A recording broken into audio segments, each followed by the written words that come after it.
సంగారెడ్డి జిల్లా Ameenpur municipal పటేల్గూడలోని ఇస్టా junior కాలేజీలో నాణ్యత లేకుండా పురుగులతో కూడిన భోజనం తిని విద్యార్థులు అస్వస్థతకు గురైన విషయం ఆలస్యంగా వెలుగులోకి వచ్చింది. విషయం తెలుసుకున్న మెదక్ జిల్లా సివిల్ ప్రొడక్షన్ లీగల్ సర్వీసెస్ అధ్యక్షుడు Mohammed Salman, national general secretary Aziz Ansari ఆధ్వర్యంలో ఇస్టా కాలేజీలోని వంటశాలను పరిశీలించారు. ప్రిన్సిపల్ అప్పటికప్పుడు వంటశాలను శుభ్రం చేయించారు. కనీస పరిశుభ్రత లేని వంటశాలలో పురుగులు, ఎలుకల మల విసర్జనతో కూడిన బియ్యం కనిపించాయని, నాసిరకం పురుగులతో కూడిన భోజనం తిన్న విద్యార్థులు వాంతులు చేసుకున్నారని విద్యార్థి సంఘాల నాయకులు ఆగ్రహం వ్యక్తం చేశారు. సమస్యను పట్టించుకోకుండా కళాశాల యాజమాన్యం నిర్లక్ష్యంగా సమాధానమిస్తూ నాకు అందరూ తెలుసు, ఏం చేస్తారు అంటూ ప్రశ్నించి వారి పట్ల ప్రిన్సిపల్ బెదింపులకు గురిచేస్తున్నారని అన్నారు. ఇప్పటికైనా ఉన్నత అధికారులు వెంటనే స్పందించి విద్యార్థులకు నాణ్యమైన భోజనం అందించేలా చర్యలు తీసుకోవాలని పలు విద్యార్థి సంఘాలు, విద్యార్థుల తల్లిదండ్రులు డిమాండ్ చేస్తున్నాయి.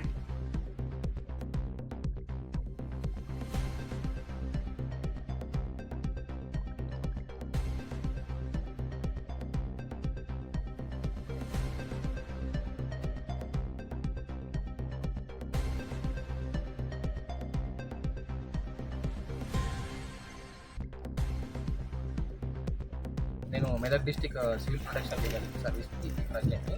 అయితే మాకు ఒక ఇంటిమేషన్ వచ్చింది, నిన్న వామిటింగ్ చేసుకున్నారు పిల్లలు, ఫుడ్ పాయిజన్ అయిందని చెప్పేసి వచ్చి చెక్ చేసిన మేనేజ్మెంట్తో ఫస్ట్ మాట్లాడితే వాళ్ళు ఏమన్నారంటే మా దగ్గర లైసెన్స్లు ఉన్నాయి, అన్ని పర్మిషన్లు తీసుకున్న తర్వాతనే స్కూల్ రన్ చేస్తున్నాము అది ఇది అని మాట్లాడినారు. సరే సార్, మీ దగ్గర లైసెన్స్ ఉన్నాయి కదా, ఫుడ్ లైసెన్స్ తెప్పియండి, మీరు ఒక కాంట్రాక్ట్ ఇచ్చిన అని చెప్పారు కదా, ఫుడ్ లైసెన్స్ తెప్పియండి అని అన్నాము. మా ప్రిన్సిపాల్కి తెలుసు, మా డైరెక్టర్కి తెలుసు, మా చైర్మన్కి తెలుసు అన్నారు. కంప్లైంట్ పెట్టుకోండి, సరే పిలిపియండి, మీ చైర్మన్ సార్ని పిలిపియండి అంటే సార్ వచ్చిన తర్వాత మేము ఇట్లాంటి వాళ్ళని మస్తు మంది చూసినాం. మేము చాలా రోజుల నుంచి నడుపుతున్నాం, ఇట్లానే నడుపుతున్నాం, మేము మస్తు మందిని చూసినాం, మిమ్మల్ని కూడా ఇట్లానే చూస్తున్నాం. మీరు ఎవరికైనా చెప్పుకోండి. నేను ఆల్రెడీ ఆయన కిందికి వచ్చేటప్పుడు కూడా మాట్లాడుతుంటే వాళ్ళ స్టాఫ్కి చెప్తున్నాడు, నేను ఆల్రెడీ మాట్లాడేసిన, ప్రెస్ వాళ్ళు వస్తే కూడా నేను చెప్తా, నేను ఆల్రెడీ అందరితో మాట్లాడేసిన, అయిపోయింది, మీరు జస్ట్ వాళ్ళని రిసీవ్ చేసుకోండి అంతే, వాళ్ళని కూర్చోబెట్టుండి వాళ్ళకి ఛాయలు పోయని చెప్తున్నాడు ఆయన. మేము అట్లనే వచ్చి కిచెన్లో చెక్ చేసినాము, అసలు ఫుడ్ క్వాలిటీ లేదు.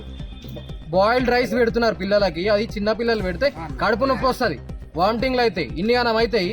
ఇట్లా మెయింటైన్ చేసే పద్ధతి స్కూల్ మేనేజ్మెంట్. బాయిల్డ్ రైస్ మన దగ్గర ఇంట్లో కూడా ఎవరు తినరు, మన ఇంట్లో తినేది ఏంది సన్న బియ్యం మంచిగా, ఆడ చూస్తే బాయిల్డ్ రైస్ ఉన్నాయి, వాసన వస్తున్నాయి, క్వాలిటీ లేదు, ఏమీ లేదు, హైజీనిక్ లేదు. ఇంకా ఎలుకలు ఉన్నాయి, ఎలుకలు కనబడ్డాయి లోపల, మేము ఇన్స్పెక్షన్ చేస్తుంటే ఎలుకలు కనబడ్డాయి.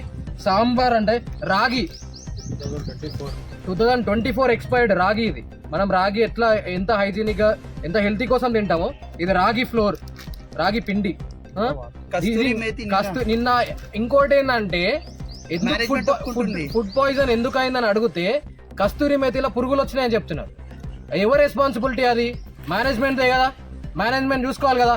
నిర్లక్ష్యంగా చెప్తున్నారు మాకు, ఇట్లా కస్తూరి మేతిలో ఇట్లా పురుగులు వచ్చినాయి, అది మాకేం సంబంధం లేదు, ఫుడ్ వాళ్ళకి సంబంధం అంటే ఫుడ్ వాళ్ళకి కాంట్రాక్ట్ ఇచ్చింది స్కూలే, వాళ్ళకి లైసెన్స్ లేదు, అసలు ఏమంటారు ఒక కాంట్రాక్ట్ కూడా లేదు, జస్ట్ పోయి చేసుకోపో నాకు ఇంత ఇచ్చేసేయి అన్న విధంగా వీళ్ళు ఇట్లా బిహేవ్ చేస్తున్నారు.